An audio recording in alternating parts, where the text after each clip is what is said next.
तो फ्रेंड्स, कैसे हैं आप लोग। आज हम लोग ज्योग्राफी यानी भूगोल के सभी लघु उत्तरीय प्रश्नों को देखेंगे जो कि आपके आने वाले मैट्रिक के एग्जाम के लिए बेहद ही जरूरी है।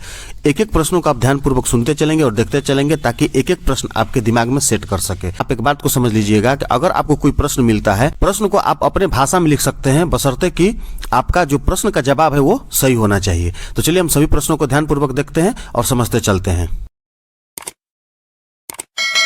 जैसे कि हम यहाँ पर पहला प्रश्न देख रहे हैं कि पवन अपर्दन वाले क्षेत्र में कृषि की कौन सी पद्धति उपयोगी मानी जाती है। ये प्रश्न हुआ और इसका जवाब होगा कि पवन अपर्दन वाले क्षेत्रों में पट्टिका कृषि उपयोगी मानी जाती है। याद रखेंगे कि पवन अपर्दन वाले क्षेत्रों में पट्टिका कृषि उपयोगी मानी जाती है। यह कृषि फसलों के बीच घास की पट्टियां विकसित करती हैं। ठीक है, यह कृषि फसलों के बीच घास की पट्टियां विकसित करती हैं। चलिए सवाल नंबर 2 देखते हैं। सवाल नंबर 2 है कि जलोढ़ मृदा के विस्तार वाले राज्यों के नाम बतावें। जहां पर जलोढ़ मृदा का विस्तार ज्यादा है उन राज्यों के नाम बताना है। इस मृदा में कौन कौन सी फसलें लगाई जा सकती हैं। इसका जवाब होगा कि जलोढ़ मिट्टी के विस्तार वाले राज्य हैं। देखिए, जैसे कि जलोढ़ मिट्टी के विस्तार वाले राज्य कौन कौन से हैं, तो यहाँ पर जवाब होगा कि जलोढ़ मिट्टी के विस्तार वाले राज्य हैं उत्तर प्रदेश, बिहार, पंजाब, गुजरात, राजस्थान, बंगाल, असम। ये जो हैं आपको 7 राज्य हैं जहां पर जलोढ़ मिट्टी का विस्तार है।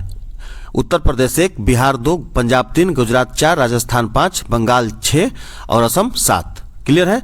और देखिए आगे, इस मृदा में गन्ना, चावल, गेहूं, मक्का, दलहन जैसी फसलें लगाई जा सकती हैं। सवाल नंबर 3 देखेंगे। समोच्च कृषि से आप क्या समझते हैं। समोच्च कृषि से आप क्या समझते हैं। इसका जवाब होगा कि जब पर्वतीय क्षेत्रों या ढलानों पर वृत्ताकार जोतकर कृषि किया जाता है तो इसकी आकृति जो होती है समोच्च रेखा की तरह प्रतीत होती है। इस प्रकार की कृषि पद्धति से खेतों के पोषणीय तत्व जलों द्वारा नहीं बहते हैं।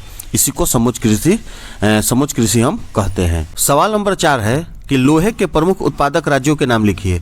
यानी कि कौन कौन से लोहा उत्पादन राज्य हैं, उत्पादन करते हैं, उन राज्यों के नाम लिखना है। इसका जवाब होगा कि लौह उत्पादक प्रमुख राज्य हैं कर्नाटक, छत्तीसगढ़, उड़ीसा, गोवा, झारखंड। ये प्रश्न जो है फ्रेंड्स आप लोगों को ऑब्जेक्टिव में भी आता है, इसलिए आप इसको याद रखेंगे। सवाल नंबर 5 है कि झारखंड के मुख्य लौह उत्पादक जिलों के नाम लिखिए। यानी कि झारखंड के कौन से जिले हैं जो कि लौह उत्पादक जिले हैं। तो इसका जो जवाब होगा कि झारखंड के लौह उत्पादक जिले इस प्रकार से हैं। यानी कि कौन कौन से हैं। सिंहभूम, पलामू, धनबाद, हजारीबाग, संथाल, परगना एवं रांची। ये जो सभी जिले हैं ये लौह उत्पादक जिले हैं। चलिए सवाल नंबर 6 देखते हैं। धात्विक खनिज के 2 प्रमुख पहचान क्या है। यानी कि ऐसे 2 धात्विक खनिज बताना, ऐसे 2 पहचान बताना है जिससे कि धात्विक खनिज की पुष्टि होती हो। ठीक है, इसका जवाब होगा कि धात्विक खनिज के 2 पहचान निम्नलिखित हैं। पहला होगा कि इनके प्रगलन से धातु की प्राप्ति होती है और दूसरा होगा इसे पीट कर तार बनाए जा सकते हैं। देख लिया 1 2 3 4 5 6 आपका 6 प्रश्न हुआ। अब चलिए 7वां प्रश्न में हम लोग चलते हैं। 7वां प्रश्न है कि एल्युमिनियम के उपयोग का उल्लेख कीजिए। यानी कि एल्युमिनियम के किस किस चीज में उपयोग होता है। इसका जवाब होगा कि एल्युमिनियम एक अति उपयोगी खनिज है। इसका उपयोग वायुयान निर्माण, विद्युत उपकरण निर्माण, साज सज्जा के सामानों के निर्माण, बर्तन निर्माण, सफ़ेद रंग निर्माण सहित रासायनिक वस्तुओं के निर्माण में होता है। यानी कि एल्युमिनियम के निम्नलिखित उपयोग है जहां इनका उपयोग किया जाता है। देखिए हवाई जहाज में भी बनाने में भी एल्युमिनियम का उपयोग किया जाता है। सवाल नंबर 8 है कि अब्रक का उपयोग कहाँ है। अब्रक का उपयोग आप लोग जानते हैं, अब्रक को देखे भी हैं। प्रश्न का जवाब देखेंगे तो क्लियर हो जाएगा। अब्रक देखिए, इसका जवाब होगा कि अब्रक विद्युत रोधी खनिज है जिस कारण इलेक्ट्रॉनिक्स उपकरणों के निर्माण में सर्वाधिक प्रयुक्त होता है। इसके अतिरिक्त इसका उपयोग अबीर गुलाल बनाने, आयुर्वेदिक दवा निर्माण में भी होता है।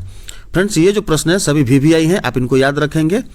ये प्रश्न आपको अलग वीडियो में भी मिल सकते हैं क्योंकि जो इम्पोर्टेंट रहता है वो 1-2 बार वीडियो में रिपीट कर दिया जाता है ताकि बच्चे के ध्यान पर है कि नहीं ये सभी जो प्रश्न है इंपॉर्टेंट है। इसलिए आपको ज़्यादा सोचने की जरूरत नहीं है, आप बिल्कुल प्रश्न को ध्यान से सुनते चलिए और देखते चलिए। सवाल नंबर 9 देखेंगे। सवाल नंबर 9 है कि चूना पत्थर की क्या उपयोगिता है। चूना पत्थर की क्या उपयोगिता है। इसका जवाब होगा चूना पत्थर आधुनिक युग में एक महत्वपूर्ण खनिज है। इसका सर्वाधिक उपयोग सीमेंट उद्योग में होता है। इसका उपयोग रंग रोगन सामग्री निर्माण, रसायन एवं उर्वरक निर्माण में होता है। कागज एवं चीनी उद्योगों में इसके प्रयोग होते हैं। क्लियर है। सवाल नंबर 10 देखेंगे। फ्रेंड्स, आप वीडियो को लाइक जरूर कर देंगे। अगर चैनल को सब्सक्राइब नहीं किया सब्सक्राइब करके बेल आइकन को प्रेस कर देंगे ताकि अगला वीडियो आपको मैट्रिक एग्जाम के होने वाले वीडियो से मिस नहीं कर सके। चलिए अब प्रश्न संख्या 10 का जवाब देखते हैं। खनिज क्या है? ये आपके दिमाग में बार बार आता होगा, खनिज क्या होता है और खनिज क्या है। इसका जवाब होगा कि खनिज धात्विक एवं अधात्विक पदार्थों का संयोग है। खनिज धात्विक एवं अधात्विक पदार्थों का संयोग है जिसमें रासायनिक एवं भौतिक विशिष्टताएं निहित होती हैं। ये निश्चित रासायनिक संयोजन एवं विशिष्ट आंतरिक परमाणविक संरचना वाले गुणों से युक्त होते हैं।